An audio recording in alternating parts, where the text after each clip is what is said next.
Queridos irmãos, a paz do Senhor Jesus, estamos juntos novamente para darmos continuidade ao nosso estudo do livro de Salmos, aqui na nossa leitura bíblica diária. Desde já eu agradeço a nossa pastora presidente, pastor Luíde, pela confiança. Agradeço ao nosso pastor, presidente da obra, pastor Judão Júnior, que é o mentor desse trabalho, por nos ter dado essa oportunidade de podermos compartilhar com os irmãos a palavra do Senhor. Nós estamos estudando o livro dos Salmos, como eu já disse, e estamos no Salmo de número 2. Nós vimos a primeira parte do Salmo. Nós vimos que este Salmo ele está dividido em 4 partes, ou 4 estrofes, como você queira chamar. E cada estrofe está dividida ali em 3 versículos. A primeira parte trata da fúria das nações contra o Senhor e contra o seu ungido.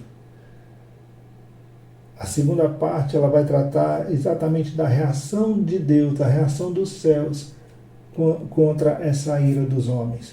O Senhor ri deles, o Senhor zomba deles, porque os homens eles não podem lutar contra Deus. E nós vimos tudo isso no áudio anterior. Hoje nós vamos ver a terceira parte, que é a voz do Filho proclamando o decreto de Deus. E também a oportunidade que Deus dá a estas nações de se arrependerem antes que Ele manifeste a sua ira. Portanto, então, vamos à leitura da palavra do Senhor? Abra sua Bíblia no Salmo de número 2 e vamos à leitura. Eu farei a leitura na versão NAA, Nova Almeida Atualizada. Diz assim a palavra do Senhor: Por que se enfurecem as nações e os povos imaginam coisas vãs? Os reis da terra se levantam e as autoridades conspiram contra o Senhor e contra o seu ungido, dizendo: Vamos romper os seus laços e sacudir de nós as suas algemas. Aquele que habita nos céus dá risada. O Senhor zomba deles. Na sua ira, a seu tempo, lhes falará, e no seu furor os deixará apavorados, dizendo: Eu constituí o meu rei sobre o meu santo monte Sião. O rei diz: Proclamarei o decreto do Senhor. Ele me disse: Você é meu filho, eu hoje gerei você. Peça e eu lhe darei as nações por herança, e as extremidades da terra por sua possessão. Com uma vara de ferro você as quebrará e as despedaçará como um vaso de oleiro. Agora, pois, ó reis, sejam prudentes, deixem-se advertir, juízes da terra. Sirvam o Senhor com temor e alegrem-se nele com tremor. Beijem o filho, para que não se irrite e não se perca no caminho, porque em breve se acenderá a sua ira. Bem-aventurados todos os que nele se refugiam. Queridos, observe que no versículo de número 4 nós vemos a manifestação de Deus acerca da ira e do levante dessas nações contra o Senhor. O versículo 4 diz que aquele que habita os céus dá risada, o Senhor zomba deles. E nós vimos que no primeiro momento o Senhor zomba, o Senhor ri, mas haverá um momento em que o Senhor falará a eles com furor. Haverá um momento em que Deus manifestará contra eles a sua ira. E isso vai deixar essas nações apavoradas, perplexas, desesperadas, confundidas. E ele vai se manifestar fazendo uma declaração. Ele vai declarar: Eu constituí o meu rei sobre o meu santo monte Sião. Essa será a declaração do grande rei, do grande Deus. Ele diz: Eu constituí o meu rei sobre o meu santo monte Sião. Agora, a partir do versículo 7, nós vemos a declaração do rei que fora constituído por Deus, o ungido, o Filho de Deus. E ele diz assim: Proclamarei o decreto do Senhor. Ele me disse: Você é meu filho, hoje eu gerei você. Versículo 8 ele diz: Peça, e eu lhe darei as nações como herança e as extremidades da terra por sua possessão. Versículo 9: Com uma vara de ferro você as quebrará e as despedaçará como um vaso de oleiro. A declaração do Filho, no versículo 7, quando ele diz: proclamarei o decreto do Senhor. Ele me disse: tu és meu filho, hoje te gerei. Essa declaração informa aos rebeldes, aos que estão num levante contra Deus, informam a essas pessoas que Deus governa sobre toda a sua criação por meio de decretos, decretos soberanos, sem pedir consenso ou fazer uma votação. Os decretos de Deus, eles são justos. Deus nunca erra. Deus não discute e nem faz consulta a ninguém. Ele decreta. É interessante nós observarmos que esses dias o presidente dos Estados Unidos, o novo presidente dos Estados Unidos, Donald Trump, ele assumiu o governo. E logo no seu primeiro dia, no seu primeiro momento como presidente, ele assinou cerca de 100 decretos. Observe que ele não pediu a opinião do Congresso, ele não ouviu governadores ou ninguém. Ele, no seu poder, na autoridade que lhe é constituída, ele simplesmente decreta. Então aqui o salmista ele faz menção exatamente a isso. Ele diz: proclamarei o decreto do Senhor. O Senhor, ele decreta, ele governa por meio de decretos e decretos soberanos. Em outras palavras, o reino do Messias, o reino do ungido, ele é constituído mediante um decreto eterno de Deus. A expressão tu és meu filho, eu hoje te gerei, nos obriga a entender que esse texto ele não se refere nem a Davi e nem aos anjos. Nenhum nem outro pode ser candidato a essa honra ou a esta posição. Esta é uma voz, esta é a mesma voz que bradou no dia do batismo de Jesus lá no Jordão por João Batista. Lembra que o céu se abriu e ouviu-se uma voz que dizia: este é o meu filho amado, em quem me comprazo. É a mesma voz que bradou também lá no Monte da Transfiguração, em Mateus capítulo 17, versículo 5, quando ele disse: este é o meu filho amado, a ele escutai. Em Atos dos Apóstolos, no capítulo 13, versículo 33, o apóstolo Paulo faz uso deste versículo, desta expressão, exatamente para se referir à ressurreição de Jesus, quando foi gerado da sepultura e ressurge em glória para subir e estar à direita de Deus Pai. O escritor aos Hebreus também vai fazer uso deste versículo, dessa mesma expressão, exatamente para demonstrar a superioridade de Cristo como Filho de Deus, como ungido de Deus e como Rei sobre todos. Hebreus capítulo 1, versículos 5 a 9, diz assim: pois a qual dos anjos Deus em algum momento disse: você é meu filho, eu hoje gerei você? E outra vez, eu lhe serei pai e ele me será filho? E novamente, ao introduzir o primogênito no mundo, disse: e todos os anjos de Deus o adorem. Ainda quanto aos anjos, Deus disse: aquele que a seus anjos faz vento e aos seus ministros labaredas de fogo. Mas a respeito do Filho, Deus disse: o teu trono, ó Deus, é para todo sempre. Cetro de justiça é o cetro do teu reino. Amastes a justiça e odiaste a iniquidade. Por isto Deus, o teu Deus, te ungiu com óleo de alegria, como a nenhum outro dos teus companheiros. O reino do Messias é constituído mediante um decreto eterno de Deus. É importante ressaltarmos aqui, irmãos, que a expressão eu hoje gerei você não deve ser entendida como se o Filho não houvesse existido desde sempre. Jesus sempre existiu. Assim como Deus Pai, assim como Deus Espírito Santo, ele sempre existiu. Ele é eterno.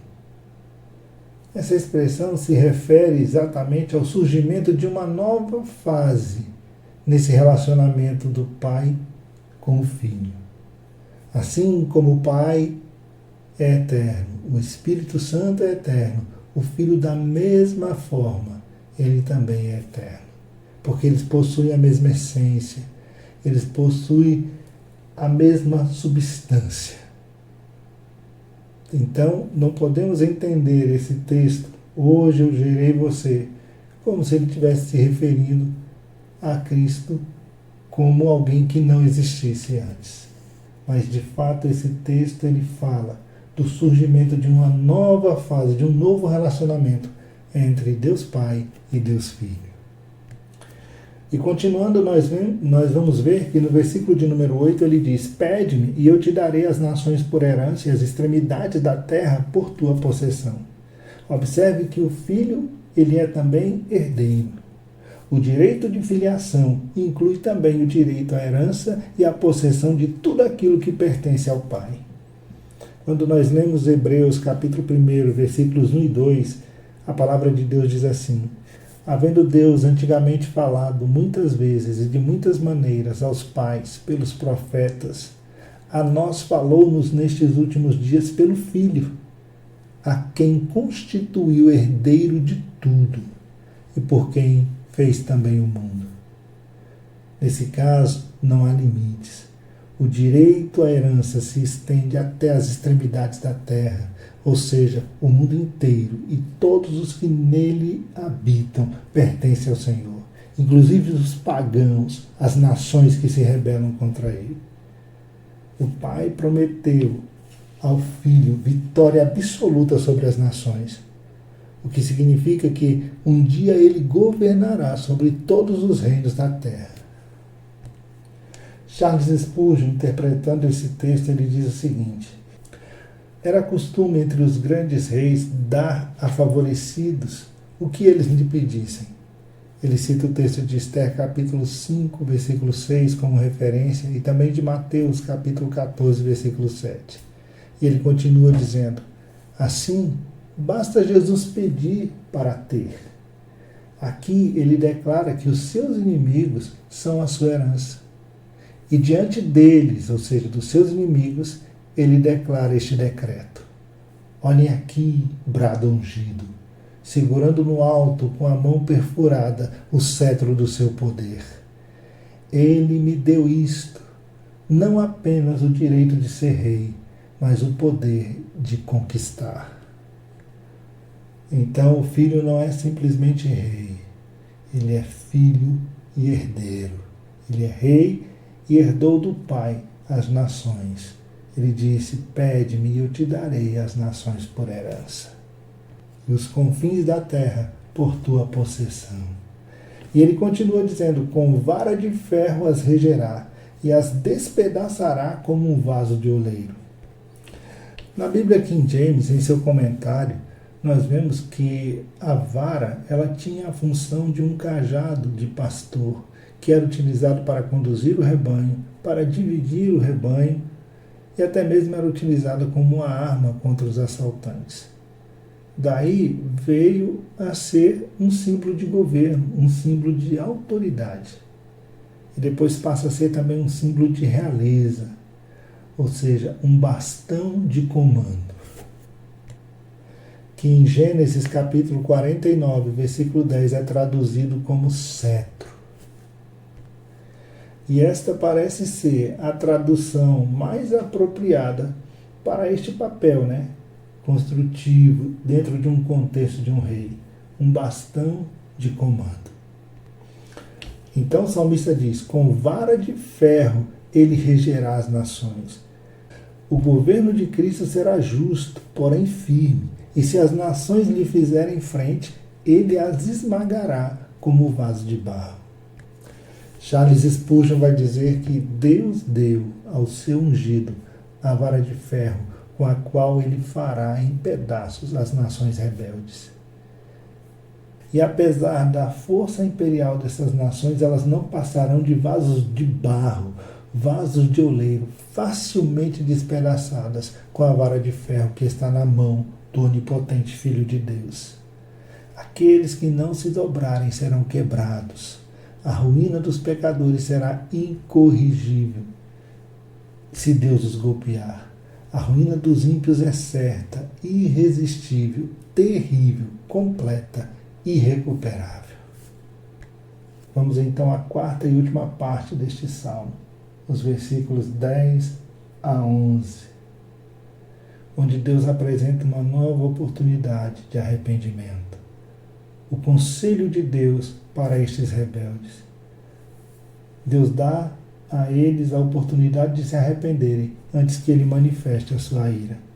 Nos versículos 10 e 11, a palavra é dirigida primeiro aos reis e líderes, e depois no versículo 12, essa palavra é dirigida a todos. Veja o que diz o versículo 10. Agora, pois, ó reis, sede prudentes. Deixai-vos advertir, juízes da terra. O conselho de Deus é, ao invés de conspirarem contra o Messias de Deus, os reis e os juízes da terra devem se submeter a ele. Eles devem obedecer-lhes, pois a guerra do homem contra Deus não terá sucesso. E sendo assim, é melhor que ele se renda e se entregue à vontade de Deus. Em suma, os reis e juízes da terra devem ser prudentes, eles devem ser ensináveis, eles devem se deixar advertir. A palavra advertir aqui também pode ser substituída por instruir, deixar-se instruir pelo Senhor. Este é o conselho de Deus para os que se rebelam contra Ele, para que eles se curvem à sua vontade, para que eles se deixem ensinar pelo Senhor. Charles Spurgeon vai dizer que o Evangelho é a escola para aqueles que querem aprender a governar e a julgar bem.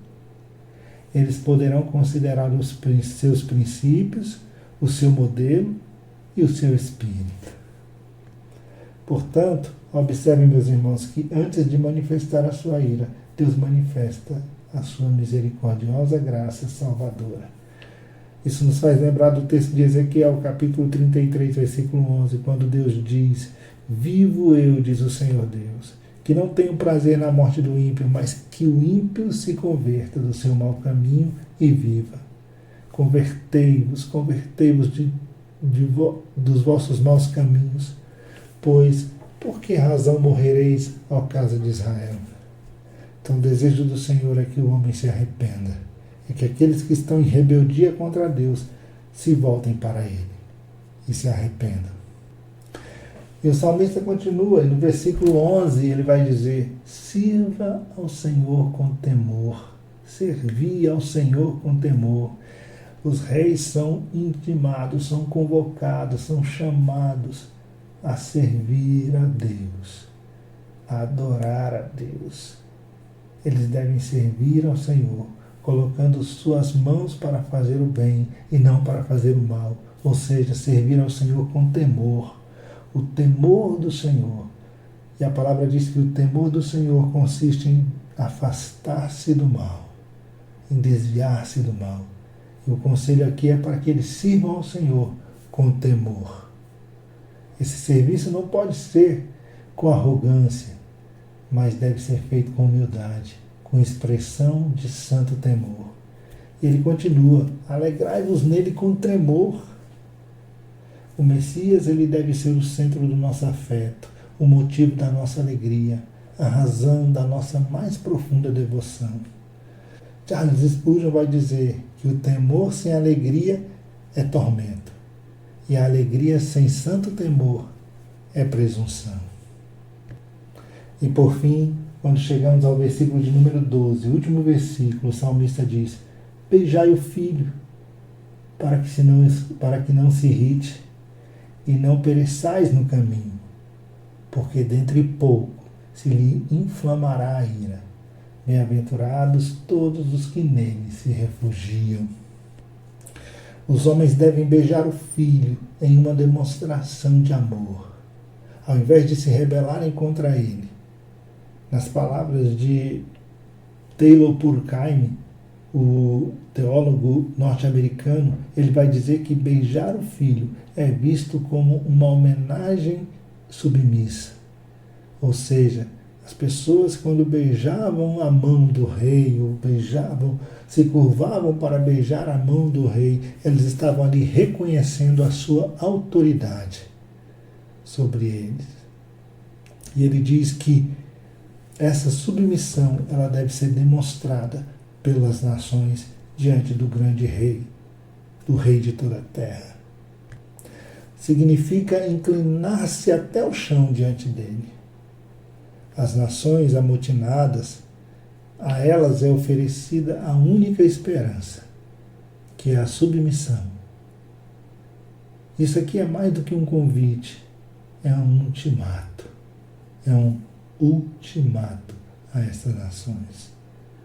Então, assim, a graça irrompe completamente no final do Salmo. Observe que ele conclui dizendo: como são felizes, ou seja, bem-aventurados os que nele se refugiam. São abençoados com felicidade aqueles que buscam refúgio em Deus. Derek Kidner vai dizer que a paciência de Deus ela não é placidez.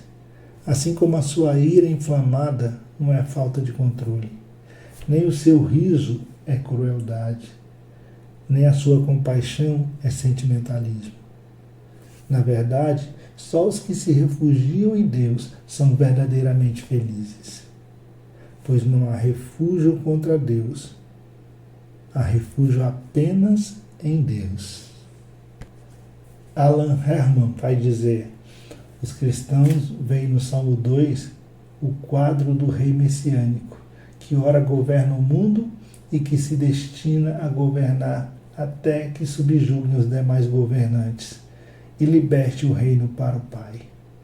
O livro de Apocalipse nos mostra o quadro final de Cristo governando com o cetro de ferro e portando o título de Rei dos Reis e de Senhor dos Senhores.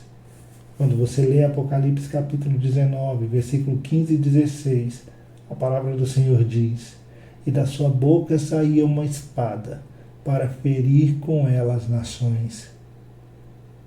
E ele as regerá com vara de ferro, e ele mesmo é o que pisa o lagar do vinho do furor e da ira de Deus, do Deus Todo-Poderoso. E no manto e na sua coxa tem escrito este nome: Rei dos Reis e Senhor dos Senhores. Concluímos então o estudo do capítulo 2 com estas palavras de Charles Spurgeon, onde ele faz uma comparação entre o Salmo 1 e o Salmo 2, dizendo: o Salmo 1 apresenta um contraste entre os justos e os ímpios. O Salmo 2 é um contraste entre a desobediência tumultuosa do mundo ímpio e a exaltação certa do justo Filho de Deus. No Salmo 1, vemos os ímpios serem afugentados como palha. No Salmo 2, os vemos feitos em pedaços como vasos do oleiro. No Salmo 1, vemos os justos como a árvore que cresce à beira dos rios. No Salmo 2, contemplamos Cristo, o cabeça da aliança dos justos, em situação melhor do que as árvores que crescem à beira dos rios, porque ele foi feito rei de todas as nações, e diante de quem todos os gentios se curvam e beijam o pó, enquanto ele mesmo dá uma bênção a todos os que põem a confiança nele. Que bênção que é este salmo, não é, meus irmãos? Que Deus continue falando ao seu coração. Fica na paz do Senhor Jesus. A partir do próximo áudio nós vamos para o salmo de número 3. Continue acompanhando os estudos da palavra. Eu creio que Deus está falando ao seu coração, assim como está falando ao meu. Fica na paz do Senhor Jesus. Um forte abraço.